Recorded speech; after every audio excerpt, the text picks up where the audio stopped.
बलिया में आ गइलू गोरी हो, खूबे नाचेलू तू कमर तोड़ी हो, खूबे नाचेलू तू कमर तोड़ी हो।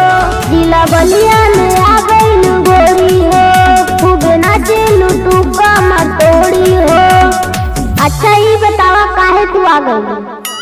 इहो चाहत रहन, हमू चाहत रहनी हम। हाँ हमरा घर से इनका घर मार हो गईल, कवले जिया यार मोर भतार हो गईल, कवले जिया यार मोर भतार हो गईल। कैसे बताई कैसे प्यार हो गईल, कवले जिया यार मोर भतार हो गईल, कवले जिया यार मोर भतार हो गईल। Music by Rajesh Yadav.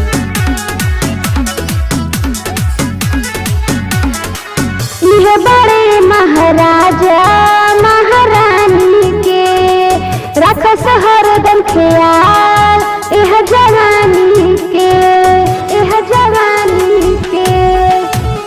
बोला ना कैसे कैसे मेल कैलू, इस बार से ऊपर हिल गईलू।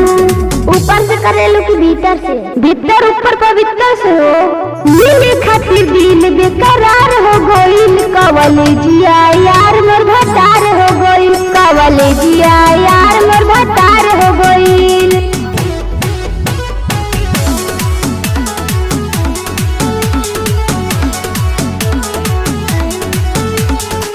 जब कहिले हम से लगे आ जाले हो, बात मानो हमार दूर न जाले हो।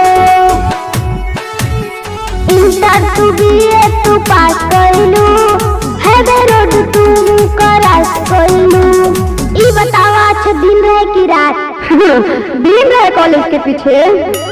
मिलन जुलन सुना कई बार हो गईल, कवले जिया यार मोर भतार हो गईल, कवले जिया यार मोर भतार हो गईल। का बुझाइलो करेगा।